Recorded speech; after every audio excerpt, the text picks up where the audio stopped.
இதில் முதலாவது கேள்வி என்னென்னு சொன்னால், ஒரு ஹதீஸு சம்பந்தமான ஒரு கேள்வி. உம்மு ஐமன் அப்படிங்கிறவங்க கேட்குறாங்க. என்ன கேட்குறாங்கன்னா, வேறு எண்ணத்திற்கு இடமளிக்காமல் ஆயத்துல் குர்சி ஓதி படுத்த பிறகும் கெட்ட கனவுகள் வருகிறது. எந்த ஷைத்தானும் உங்களை நெருங்க மாட்டான் என்று நபி ஸல்லல்லாஹு அலைஹி வஸல்லம் அவர்கள் கூறியிருக்கும்போது இதன் கருத்து குழப்பமாக இருக்கிறது. மேலும் 3 இரவுகளாக நீ யாரிடம் பேசி வருகிறீர் என்று கேட்டு அவன்தான் ஷைத்தான் என்று நபி அவர்கள் கூறியதிலிருந்து அவன் உண்மையான ஷைத்தான் என்ற கருத்தில் கூறுவதுதான் பொருத்தமாக இருக்கும். அவன் தீயவன் என்ற கருத்தில் ஷைத்தான் என்று சொல்வதில் அர்த்தம் இருக்காது.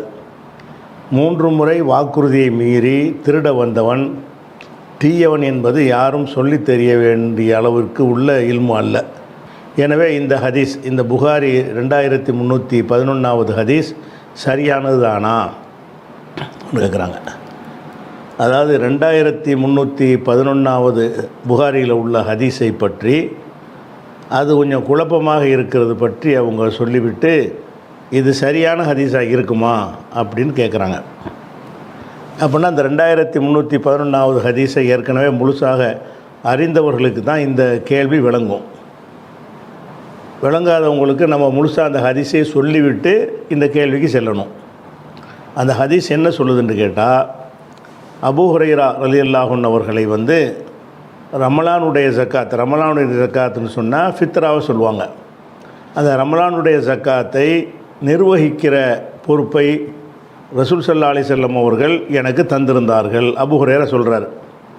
அப்போ ரமலானுடைய ஜக்காத் என்பது மக்கள்கிட்ட திரட்டி அதை ஒரு நிர்வாகத்தின் கீழே வைத்து மக்களுக்கு விநியோகிக்கிற ஒரு வழக்கத்தை நபிகள் நாயகம் ஸல்லல்லாஹு அலைஹி வஸல்லம் ஏற்படுத்தி இருந்தார்கள் என்ற அடிப்படையில் அபூ ஹுரைரா அவர்களை ஒரு வருஷம் என்ன செய்கிறாங்க, நீ தான் ஜக்காத்துல் ஃபித்ரா சதக்காவையெல்லாம் வசூல் பண்ணி அதை நிர்வகிக்கிற பொறுப்பு உனக்குரியது அப்படின்னு ஒப்படைச்சிருந்தாங்க. அதை பாதுகாக்கிற பொறுப்பு, கருவூலத்தை பாதுகாக்கிறது. அப்போ நான் அந்த கருவூலத்தை பாதுகாத்து கொண்டிருக்கும் பொழுது ஒருவர் வந்தார். வந்து அந்த உணவுகளை எல்லாம் அள்ள ஆரம்பித்தார். ஜக்காத்துனா அந்த ஃபித்ரா சதக்காண்டா பேரிச்சம்பழம், கோதுமை, திராட்சைனா கிஸ்மிஸ், இந்த மாதிரி விஷயம் என்னென்ன அவங்க சாப்பிட்றாங்களோ அதுகளில் இருந்து ஃபித்ரா கொடுத்துருப்பாங்க. அந்த உணவுகளை எல்லாம் அவர் திருட ஆரம்பிக்கிறார். உள்ளே நுழைஞ்ச ஒரு ஆள் என்ன செய்கிறாரு, அதை அள்ள ஆரம்பித்தார். உடனே நான் பிடித்து விட்டேன். இவர் தானே பாதுகாவலராக இருக்கிறாரு, அதை நான் பிடித்து விட்டேன். பிடித்து உன்னை இப்போ ரசூலுல்லாஹ்ட்ட கொண்டு போய் ஒப்படைக்க போகிறேன், நீ திருடி விட்ட காரணத்தினால் உன்னை நபிகள் நாயகம் ஸல்லல்லாஹு அலைஹி வஸல்லம் அவங்கள்ட்ட ஒப்படைக்க போகிறேன்ட்டு நான் சொன்னேன். அப்போ அவன் சொன்னான், அந்த பிடிப்பட்டவன் சொன்னான், எனக்கு ரொம்ப தேவை இருக்கிறது, எனக்கு குடும்பங்கள் வேறு இருக்கிறது, கடுமையான வறுமையில் வேறு நான் இருக்கிறேன், அதனால் என்னை விட்டுரு அப்படின்னு சொன்னோன்னே நான் விட்டுட்டேன். கெஞ்சிரானன்னு சொல்லி விட்டுவிட்டேன். காலை நேரத்தில் ரசூல் ஸல்லல்லாஹு அலைஹி வஸல்லம் அவர்களை நான் பார்த்தேன். அப்போ அவங்க கேட்டாங்க, நேற்று உன்னிடத்தில் பிடிப்பட்ட அந்த கைதி என்ன செஞ்சான், என்ன ஆனான், அவன் செய்தி என்ன அப்படின்னு கேட்குறாங்க. இப்போ நேற்று இரவு ஒருத்தன் வந்திருக்கிற ஒரு விஷயம் ரசூலுல்லாஹ்வுக்கு தெரியுது. தெரிஞ்சு என்ன செய்கிறாங்கன்னா, நேற்று வந்தான ஒருத்தன் பிடிபட்டான அவன் நிலைமை என்ன, அந்த செய்தியை சொல்லுங்கிறாங்க. அப்போ ரசூல் ஸல்லல்லாஹு அலைஹி வஸல்லம் அபூ ஹுரைரா சொல்கிறாரு, அவன் ரொம்ப வறுமையில் இருப்பதாகவும் பிள்ளை குட்டிகள்லாம் இருப்பதாகவும் சொல்லி அவன் கெஞ்சினான். இறக்கப்பட்டு நான் அவனை விட்டுட்டேன் அப்படிங்கிறார். அப்போ ரசூலுல்லாஹ் சொல்கிறாங்க, அவன் உன்னிடத்தில் பொய் சொல்லியிருக்கிறான், மறுபடியும் வருவான் அப்படின்னு சொல்லி அனுப்பிட்டாங்க. அப்போ மறுபடியும் வருவான்ட்டு இவர் காத்துக்கிட்டு இருக்கிறாரு. சொன்னபடியே மறுநாளும் வந்தான். இதே மாதிரி எனக்கு தெரியாமல் அந்த உணவுகளை எல்லாம் அள்ள ஆரம்பிக்கிறான். உடனே அவனை பிடித்து நேற்று சொன்ன மாதிரியே ரசூலுல்லாஹ்ட்ட கொண்டு போயிடுவேன் அப்படின்னு சொன்னேன். அப்போ அவன் நேற்று சொன்ன மாதிரி இறைஞ்சான்னு கேட்டால், இல்லை என்னை விட்டு நான் கஷ்டப்படுறவன், தெரியாதனமாக திருடிவிட்டேன், இனிமேல் நான் திருட மாட்டேன் அப்படின்னு சொன்ன உடனே இறக்கப்பட்டு நான் விட்டுட்டேன். மறுநாள் காலையில் ரசூலுல்லாஹ் போய் பார்த்த உடனே அபூ ஹுரைராவே என்னாச்சு, அவனுடைய கதை என்னாச்சு அப்படின்னு கேட்குறாங்க. அப்போ அபூ ஹுரைரா சொல்கிறாரு, இதே மாதிரி அவன் வறுமைன்னு சொன்னான், இறக்கப்பட்டு நான் விட்டுட்டேன். அப்போ ரசூலுல்லாஹ் சொல்கிறாங்க, பொய் சொல்லியிருக்கிறான், மறுபடியும் வரமாட்டேன், நல்லது பொய் அது, மறுபடியும் வருவான் என்று சொன்னார்கள். அப்போ நான் 3வது நாள் வெயிட் பண்ணிக்கிட்டு இருந்தேன். சொன்னபடியே வந்தான். வந்து இந்த மாதிரி உணவுகளெல்லாம் அள்ள ஆரம்பித்தான். அப்போ நான் ரசூலுல்லாஹ்ட்ட கொண்டு போய் தான் கடைசி 3 தடவை இதே மாதிரி செஞ்சு விட்டேன், இனிமேல் உனக்கு மன்னிப்பே கிடையாது, அப்போ ரசூலுல்லாஹ்ட்ட கொண்டு ஒப்படைக்க போகிறேன் என்று சொன்ன உடனே அவன் சொல்கிறான், நீ வந்து உனக்கு சில சொற்களை நான் கற்றுத்தர்றேன், அது உனக்கு நல்ல பயனுள்ளதாக இருக்கும், அதனால் என்னை விட்டுரு அப்படின்னு சொல்கிறான். அப்போ அவர் கேட்குறாரு, என்ன சொற்கள் அப்படின்ற உடனே அவன் சொல்கிறான், நீ படுக்கைக்கு செல்லும் பொழுது ஆயத்துல் குர்சி ஓதிக்க, அந்த ஆயத்துல் குர்சி முழுசும் ஓதிக்க. இப்படி ஓதினாயானால் அல்லாவிடமிருந்து உனக்கு காவலன் பாதுகாப்பு இருந்து கொண்டே இருக்கும். உன்னை ஷைத்தான் நெருங்கவே சுபுகு வரைக்கும் உன்னை ஷைத்தான் நெருங்கவே மாட்டான். உனக்கு ஒரு செய்தியை நான் சொல்லித்தர்றேன் அப்படின்னு சொன்னோடனே ஒரு நல்ல ஒரு செய்தியை சொல்கிறான்னு நான் விட்டுட்டேன். ரசூலுல்லாஹ்ட்ட போனோன்னு கேட்டாங்க, என்னப்பா ஆச்சு, நேற்று என்னடாச்சுங்கிறாங்க. அப்போ நான் சொன்னேன், அவன் எனக்கு சில சொற்களை வந்து கற்றுத்தரேன்னு சொன்னான், பயனுள்ளதுன்னு சொன்னான், அதனால நான் அவனை விட்டுட்டேன் அப்படிங்கிறாங்க. அப்போ ரசூலுல்லாஹ் கேட்குறாங்க, அது என்ன, அவன் என்ன தான் உனக்கு சொன்னான்? அப்போ அபூ ஹுரைரா சொல்கிறார், அவன் என்ன எனக்கு சொன்னான்னு கேட்டால், நீ உன்னுடைய படுக்கைக்கு செல்லும் பொழுது இந்த ஆயத்துல் குர்சியை ஓது, சுபுகு வரைக்கும் உனக்கு ஷைத்தான் உனக்கு நெருங்க மாட்டான் என்று எனக்கு இந்த செய்தியை சொல்கிறார். அப்போ ரசூலுல்லாஹ் சொல்கிறாங்க, அவன் உன்னிடத்தில் உண்மை தான் சொல்லியிருக்கிறான், அந்த ஆயத்துல் குர்சி சம்பந்தமாக அவன் சொன்னது உண்மை. ஆனால் ஒஹுவ கதூபுன், அவன் பொய்யன் தான். பொய்யன்னு சில நேரத்தில் உண்மை சொல்லுவான்ல, அவன் உண்மை சொல்லியிருக்கிறான். சொல்லிவிட்டு தாழமு மன் துஹாத்திபு 3 சலாசலையாளின், 3 நாட்களாக 3 இரவுகளாக நீ யாரோடு பேசி கொண்டிருக்கிறாய் என்று உனக்கு தெரியுமா? வந்தான் அவன் யாருன்னு உனக்கு தெரியுமான்னு கேட்குறாங்க. அப்போ அபூ ஹுரைரா சொல்கிறாரு, தெரியலையே. அப்போ ரசூலுல்லாஹ் சொல்கிறாங்க, தாக்க ஷைத்தான், அவன்கிட்ட வந்தவன் ஷைத்தான் தான் அப்படின்னு வருது. இதுதான் அந்த மொத்த ஹதீஸுடைய முழு மொழிபெயர்ப்பையும் உங்களுக்கு சொல்லிட்டேன். அப்போ இதில் தான் அவர் கேள்வி கேட்குறாரு, என்ன கேட்குறாருன்னு கேட்டால், இது வந்தவன் ஷைத்தானா அல்லது மனிதர்களில் கெட்டவர்களை ஷைத்தான்னு சொல்லுவோம்ல, அதுக்கும் ஆதாரம் இருக்குதுல்ல, அந்த கணக்கில் உள்ளவனா என்ற ஒரு சந்தேகம் ஃபஸ்ட்டு வருது. இந்த சந்தேகம் வருவதற்கு என்ன காரணம்னு கேட்டால், இதில் உள்ள சில வாசகங்களை பார்க்கும் பொழுது இவன் ஷைத்தானாக இருக்க முடியாது என்று விளங்குற மாதிரி வாசகமும் இந்த ஹதீஸில் இருக்கிறது. சில வாசகங்களை பார்க்கும் பொழுது நிஜமாகவே ஷைத்தான் தான் அப்படிங்கிற ஒரு அர்த்தம் கொள்வதற்கும் சில வாசகங்கள் இருக்குது. முதலாவது வாசகம் என்னென்னு கேட்டால், ஷைத்தான்கிறவன் ஜின் இனத்தை சேர்ந்தவன். ஜின் இனத்தை சேர்ந்தவர்களுக்கு வந்து எது உணவு என்று சொல்லும் பொழுது எலும்புகள் தான் அவங்களுடைய உணவு என்று ரசூல் ஸல்லல்லாஹு அலைஹி வஸல்லம் என்ன செய்திருக்கிறாங்க, சொல்லி தந்திருக்கிறாங்க. அந்த அடிப்படையில் இது புகாரில் 3860 ஹதீஸில் இருக்குது. அப்போ ஷைத்தான்களுடைய உணவு வந்து நம்ம சாப்பிட்ற உணவுகள் வந்து ஷைத்தானுடைய உணவு கிடையாது. எலும்புகளை நீங்கள் அந்த சிறுநீர் கழித்து விட்டு சுத்தம் செய்வதற்கு எலும்பை நீங்கள் பயன்படுத்தாதீங்க. ஏன்னு கேட்டால் அது வந்து ஜின்களுடைய உணவு அப்படின்னு சொல்லி ரசூல் ஸல்லல்லாஹு அலைஹி வஸல்லம் சொல்கிறாங்க. அப்போ ஜின்னில் சேர்ந்தவன் தானே ஷைத்தான்கிறது. கான மினல் ஜின்னி, ஷைத்தான் என்பவன் வந்து ஜின்னில் ஒருவனாகத்தான் இருந்தான் என்று குர்ஆனில் இருக்குது. அந்த அடிப்படையில் இவன் ஷைத்தானாக இருந்தான் என்று சொன்னால் மனிதர்கள் உட்கொள்ளக்கூடிய ஒரு உணவை வந்து அவன் எடுக்க மாட்டான். இதை எடுத்துக்கிட்டு போய் இந்த பேரிச்சம்பழத்தையும் திராட்சையும் கொண்டு போய் அவனுடைய உணவாக எடுத்துக்கொள்கிற வழக்கம், அந்த தன்மை அவனுக்கு இல்லை. நம்முடைய உணவுகள் வேறு, அவனுடைய உணவு வேறு என்று சொல்லி நபிகள் நாயகம் ஸல்லல்லாஹு அலைஹி வஸல்லம் விளக்கிட்ட காரணத்தினால இவன் வந்து இந்த அள்ளிக்கிட்டு போகிறான் இல்லையா, அப்பவும் சொல்கிறான், எனக்கு குடும்பம்லாம் இருக்குது, எனக்கு பசியாக இருக்குது, ரொம்ப கஷ்டத்தில் இருக்கிறேன் அப்படின்னு சொல்வதில் இருந்து மனிதர்களுக்கு உரிய உணவைத்தான் அவன் எடுக்க வந்திருக்கிறான். மனிதனைப் போலவே தனக்கு தேவை இருக்குது என்று முறையிட்டிருக்கிறான். 3 நாளும் அதான் முறையிட்டிருக்கிறான். அந்த வகையில் பார்க்கும் பொழுது இவன் வந்து ஒரு மனிதனுடைய மனிதனாக தான் இருக்கிறான் இவன் அப்படிங்கிறது விளங்க முடிகிறது. அடுத்ததாக வந்து ஷைத்தானை பற்றி அல்லாஹ் குர்ஆனில் சொல்லும் பொழுது ஷைத்தானை வந்து நம்ம வந்து பார்க்க முடியாதுங்கிறான். நபிமார்கள் பார்ப்பாங்க, அதுக்கு அல்லாஹ் காட்டுவான், அது வேறு விஷயம். ஆனால் நபிமார்களை எல்லா நேரத்துலையும் பார்க்க மாட்டாங்க. சில நேரத்தில் நபிமார்களுக்கு ஷைத்தானே அல்லாஹ் வந்து தெரிகிற மாதிரி காட்டுவான். ஆனால் ஷைத்தானை நாம் பார்க்க இயலுமா அப்படின்னு சொன்னால், ஷைத்தான் ஜின்னு எல்லாத்தையும் தான் பார்க்க இயலுமான்னு கேட்டால், 7வது சூறாவில் 27வது வசனத்தில், யா பனி ஆதமுடைய மக்களே, லா எஃப்தி நன்னக்கும் ஷைத்தானும், ஷைத்தான் உங்களை குழப்பத்தில் ஆழ்த்திவிட வேண்டாம். கமா அஹரஜ் அபவைக்கும் எனல் ஜன்னா, உங்களுடைய தாய் தந்தையர் ஆதம் ஹவ்வாவை சொர்க்கத்திலிருந்து வெளியேற்றினான அந்த மாதிரி உங்களை வழிகெடுத்து விட வேண்டாம் என்று சொல்லிவிட்டு, இன்னஹு யராக்கும் ஹுவ, அவனும் வ கபீலுஹு, அவனுடைய கூட்டத்தினரும் உங்களை காண்கிறார்கள், மின் ஹைசுலா தரவுனகும், நீங்கள் அவர்களை காணாத வகையில் உங்களை காண்கிறார்கள்.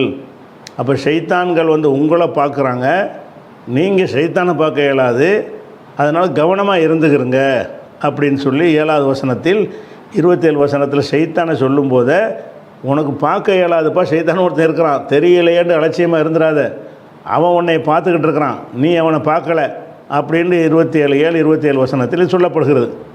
ஆனால் இந்த ஹதீஸில் என்ன வருதுன்னு கேட்டால், அந்த ஷைத்தான் சம்மந்தப்பட்ட அந்த ஹதீஸில் அவனை வந்து இப்போ பார்த்துருக்கிறார் அபூ ஹுரைரா, 3 நாட்களாக பார்த்துருக்கிறார், போய் பிடித்திருக்கிறார். மனிதனை பிடிக்கிற மாதிரி செய்கிறாரு, ஓடி போய் பிடித்து விட்டேன். நம்மளுடைய பிடிக்கிறலாம் வரமாட்டான் ஷைத்தான்கிறவன். அப்போ மனுஷனுங்கிற மாதிரி தான் அவன் செய்கிறாரு, அவனுடைய உணவு அள்ளுவது மனுஷன் மாதிரி இருக்கிறது, அவனுடைய முறையிட்டதும் எனக்கு வறுமையாக இருக்குது, எனக்கு குடும்பம் குட்டிலாம் இருக்குது, பிள்ளை குட்டியெல்லாம் இருக்கிறாங்க, நான் சிரமப்படுறேன், கஷ்ட ஜீவனை நடத்துகிறேன் அப்படின்னு சொல்வதிலிருந்து அவன் ஒரு மனிதனுடைய தன்மையைப் போல முறைப்பாடு செய்கிறான். இவரும் மனிதன் மாதிரியே போய் தான் பிடிக்கிறாரு. பிடிச்சதுலேருந்து அவனை பார்த்தும் இருக்கிறாரு, பிடிச்சும் இருக்கிறாரு 3 நாளைக்கு. அப்போ இது வந்து நெஜ ஷைத்தானை இருந்தான்னு சொன்னால், அவன் வந்து எதை அழுகிட்டு போகிறதுங்கிறது வந்து இவருக்கு பார்க்க முடியாது. அபூ ஹுரைராவுக்கு தெரியாமல் அழுட்டு போயிருப்பான். அவன் நமக்கு தெரிய மாட்டானே, உணவுகளை அள்ளுறதுக்கு வந்த உணவுகளும் போது அள்ள மாட்டான், அது அவனுடைய வேலையே கிடையாது. அப்போ உணவுகளை அள்ளிக்கிட்டு போகிற களவாண்டிட்டு போகிற வேலையை வந்து மனுஷன்தான் செய்வான். ஷைத்தான் வந்து எந்த வீட்லையாவது ஒரு பொருள் உணவுப் பொருள் எங்கேயாவது காணா போய் நீங்கள் கேள்விப்பட்டிருக்கிறீங்களா? ஷைத்தான் ஒன்று இருந்து அள்ளிட்டு போகிறாருந்தா ஒவ்வொரு வீட்லேயும் இங்கே களவு போயிட்டே இருக்குமே. அப்போ அந்த மாதிரிலாம் இது வரைக்கும் 14 நூற்றாண்டுகளாக எங்கேயும் நடந்தது கிடையாது. அப்போ இந்த ஒரு சம்பவத்தில் தான் அப்படி ஷைத்தான் அள்ளிட்டு போனான்னு வருது. அப்போ உணவுகளை அள்ளிக்கிட்டு போகிறான் என்ற விஷயம் ஷைத்தானுடையது கிடையாது, அவனை பார்க்கறது என்பதும் ஷைத்தானுடைய கிடையாது. அப்படிங்கிற ஒரு விஷயத்தை வச்சு பார்க்கும் பொழுது இவன் ஒரு கெட்ட ஒரு ஆளாக இருந்திருக்கிறான் அப்படிங்கிற ஒரு விஷயம் அந்த கோணத்தில் பார்த்தா விளங்குறது. இன்னொரு கோணத்தில் பார்த்தீங்கன்னு சொன்னால், இல்லை இவன் நெஜ ஷைத்தான் தான். ஏன்னு கேட்டால் ரசூலுல்லாஹ் என்ன செய்கிறாங்கன்னு கேட்டால், அவன் வந்து யார்கிட்ட நீ பேசிகிட்டு இருக்கிறாய் என்று தெரியும், 3 நாளாக யார்கிட்ட நீ பேசினாய் தெரியுமா, அவன் ஷைத்தான் தான் என்று ரசூலுல்லாஹ்வே நினைச்சிட்டாங்க, கேட்டு விளக்கத்தை கொடுத்துட்டாங்க. கெட்ட மனுஷனுங்கிறது சொல்லியா தெரியணும், அவன் தான் கெட்ட வேலையை தான் செய்கிறானே, அதை சொல்வதற்கு ரசூலுல்லாஹ்வுடைய நோக்கம் இல்லை, அவன் ஷைத்தான் தான் உன்ட்ட வந்திருக்கிறான் என்று சொல்கிறதை வைத்து பார்க்கும் பொழுது நிஜ ஷைத்தானை குறிக்கிற மாதிரி வருகிறது. அதுபோக இன்னொரு விஷயம் என்னன்னு கேட்டால், அவன் வந்து அந்த ஆயத்துல் குர்சியெல்லாம் கற்றுக் கொடுத்தாண்டு வருதில்ல, ஆயத்துல் குர்சி உனக்கு நன்மை இருக்கும்னு, இந்த மாதிரி விஷயங்கள் எல்லாம் ஒரு ஷைத்தானாக இருந்தால் தெரியறதுக்கெல்லாம் தெரிஞ்சு வச்சுருப்பான்ல, அந்த மாதிரியான வாய்ப்பு இருக்குது. ரசூலுல்லாஹ்வுடைய நிலைப்பாடு, மார்க்கத்தின் நிலைப்பாட்டையே அவன் தெரிஞ்சு வச்சு கூட என்ன செய்யலாம், வழிகெடுக்கிறதுக்காக கூட சில நல்லதையும் சொல்லலாம். அந்த மாதிரி அதுபோக நேற்று வந்தவன் யார் தெரியுமான்னு 3 நாள் ரசூலுல்லாஹ்வை கேட்குறாங்க. அப்போ ஷைத்தான் மாதிரியானால் வந்திருந்தா தான் அந்த வகி மூலமாக அது அறிவிக்கப்பட்டு, ஒரு திருடன் வந்திருந்தாருன்னா அதை போய் வகியில் போட்டு அறிவித்து கொடுக்க மாட்டாங்க. அந்த மாதிரி இப்படி பல கோணங்களில் சிந்தித்து பார்த்தால் ஷைத்தானே தான் வந்திருக்கிறான்னு வருது. அதே நேரத்தில் வந்து இந்த இரண்டும் வந்து சரின்னு நினைக்க முடியாது. ஏன்னு கேட்டால் ஷைத்தான் நீங்கள் முடிவெடுத்தீங்கன்னா, ஷைத்தான் எதுக்கு இந்த உணவு வாழ்கிறான் என்ற கேள்வி நிற்கும். ஷைத்தானை போய் மனுஷன் எப்படி பிடிக்க முடியும், இந்த கேள்வி நிற்கும். இவர் போய் பார்த்தார் அபூ ஹுரைரா, இந்த கேள்வி நிற்கும். அப்போ இந்த ஷைத்தான் முடிவு எடுத்துட்டீங்கன்னு சொன்னால் அது ஒரு திருப்திகரமான முடிவு என்று உங்களுக்கு சொல்ல முடியாது. மனுஷன் முடிவு எடுத்தாலும் அப்போவும் நீங்கள் திருப்திகரமான முடிவுன்னு சொல்ல முடியாது. மனுஷன் ரசூலுல்லாஹ் ஷைத்தான்னு சொல்கிறாங்க, நேற்று வந்தானே என்ன நடந்துச்சுன்னு ரசூலுல்லாஹ் விசாரித்து கேட்குறாங்க. அவன் பொய்யன், ஆனால் உண்மையை தான் சொல்லியிருக்கிறான். அவன் சொன்ன அந்த விஷயம் உண்மையாக இருக்கிறது, பொய்யாக இருக்கிறது. இதெல்லாம் வச்சு பார்க்கும்போது ஷைத்தான் மனுஷன் கெட்ட மனுஷனுங்கிறத சொல்லி தெரிய வேண்டியதில்லை. அவன் தான் திருட வந்திருக்கிறானே, அதை கெட்டவன் தானே. அப்போ இது உனக்கு தெரியாத முறையில் ஒரு ஷைத்தான் தான்ப்பான்ற சொல்ல விளக்குனாங்கன்னு வருது. அப்படி பார்த்தீங்கன்னு சொன்னால், மனிதன் முடிவெடுத்தாலும் இந்த ஷைத்தான் என்ற கருத்தை தரக்கூடிய வாசகங்களுக்கு மாற்றமாக இருக்குது. ஷைத்தான் என்ற முடிவு ஒன்று எடுத்து முடித்தீங்கன்னு சொன்னால் அவன் மனுஷனாக தான் இருப்பான்ங்கிற கருத்தை தரக்கூடிய வாசகங்கள் இதில் இருக்குது. அப்போ இதில் வந்து அவருக்கு கேள்வி என்னன்னு கேட்டால், அதுபோல் இந்த ஆயத்தில் குர்சி ஓதுனா ஷைத்தான் நெருங்கவே மாட்டான் என்று வேறு இதில் வருகிறது. நடைமுறையில் பார்த்தோம்னு சொன்னால் அது மனுஷனாக இருக்கட்டும் ஷைத்தானாக இருக்கட்டும், எந்த கருத்தை வச்சு பார்த்தாலும் அந்த அந்த வார்த்தையை ரசூல் அங்கீகரிச்சிட்டாங்கல்ல. சதக்கக்க, உன்னிடத்தில் உண்மையை சொல்லிவிட்டான், ஓஹோ கது அவன் பொய்யன். அப்போ அந்த ஆயத்தில் குர்சி சம்பந்தமாக அவன் சொன்னது சரின்னு ரசூல்லா சொன்னதாக வருகிறது. ஆனால் நம்ம இன்றைக்கி பார்க்குறோம், ஷைத்தான் வந்து இரவில் வந்து நம்ம ஆயத்தில் குர்சி வச்சு படுத்தாலும் நெருங்குகிறான். ஷைத்தான் நெருங்க முடியாதுன்னு சொல்ல முடியலை, கெட்ட கனவுகள் மூலமாக நம்மள்கிட்ட வருகிறான். இதெல்லாம் வச்சு பார்க்கும் பொழுது இந்த ஹதீஸு சரியானதாக இருக்காதோ, இந்த ஹதீஸ் வந்து ஏற்கத்தக்க ஹதீஸாக இல்லையோ, இதுதான் அவருடைய கேள்வி. ஏன்னு கேட்டால் ஷைத்தான்னு முடிவெடுக்க முடியலை, முடிவெடுத்தாலும் அதில் கேள்விகள் தொக்கி நிற்கிறது. மனுஷன்னு முடிவெடுக்க முடியலை, அப்போ அது பூர்ணமான ஒரு திருப்தியை தரக்கூடியதாக அது அமைந்திருக்கவில்லை. இது ரெண்டையும் வச்சு பார்க்கும் பொழுது அப்போ இது குழப்பமான ஒரு அடிப்படையில் இருக்கிறதுனால இதை வந்து இந்த ஷைத்தான் வந்து அள்ளிட்டு போனதுங்கிற ஒரு சம்பவம் வந்து தவறான செய்தியாக இருக்குமோ என்று கேட்குறார். அப்போ இந்த கோணத்தில் சிந்தித்தோம்னு சொன்னால், ஏன்னா முரண்பாடாக வருதில்ல, ஷைத்தான் இருந்தான்னா ஷைத்தான் செஞ்ச வேலையை செய்யணும், மனுஷன் இருப்பானே ஆனால் மனுஷன் செஞ்ச வேலையை செய்யணும். அப்போ இதில் வந்து மனுஷன் செய்கிற வேலையை செய்கிறான்னு வருது, ஷைத்தான் செய்கிற வேலையை செஞ்சான்னு வருது, முரண்பட்ட விஷயங்கள் வரும் பொழுது வந்தவன் மனிதன் ரசூல்லா இருந்துச்சுன்னா குர்ஆனுக்கு மாற்றமாக சொன்ன மாதிரி வருதில்ல. அவன் தான் ஷைத்தான்னு சொன்னால் ஷைத்தானை தான் பார்க்க இல்லாத இவர் பார்த்துருக்கிறார். அது இப்படி ஷைத்தான் முடிவு எடுத்துட்டிங்கன்னா ஷைத்தான் உங்களை பார்ப்பான், நீங்கள் ஷைத்தானை பார்க்க முடியாது, நல்லா சொல்லிட்டான். அப்போ இந்த குழப்பம் இருக்கிறதுனால இந்த ஹதீஸ் வந்து தவறானதாக இருக்குமோ அப்படின்ற ஒரு கேள்வி வருகிறது.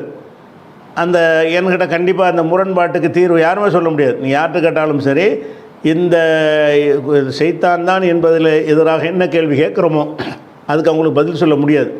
மனுஷன்தான் என்று சொல்கிறவங்கள்ட்ட எதிர்ப்பான என்னென்ன கேள்வி இந்த ஹதீஸில் வருகிறதோ அதுக்கு அவங்க ஏற்கத்தக்க ஒரு பதிலை சொல்ல முடியாது. அப்போ முரண்பாட்டோடு தான் இந்த ஹதீஸை ஏற்றுக்கொள்கிற மாதிரி இருக்குது. அப்போ முரண்பாடோடு இருக்கும் என்று சொன்னால் அந்த ஹதீஸை நம்ம தள்ளி வச்சிடலாமேங்கிற கேட்குறாரு. இது ஒரு சரியான பார்வை தான். இந்த ஜக்காத்தை வசூலிக்கிற அங்கே வந்துட்டு ஷைத்தான் அள்ளிக்கிட்டு போகிறது அந்த மாதிரியான வேலையெல்லாம் என்ன செய்ய மாட்டான், ஷைத்தானுடைய வேலை கிடையாது. அப்போ ஃபித்ராவை சதக்காவை எல்லா இடத்துலையும் விநியோகித்துக்கிட்டு இருக்கிறாங்க, வசூல் பண்ணிகிட்டு இருக்கிறாங்க.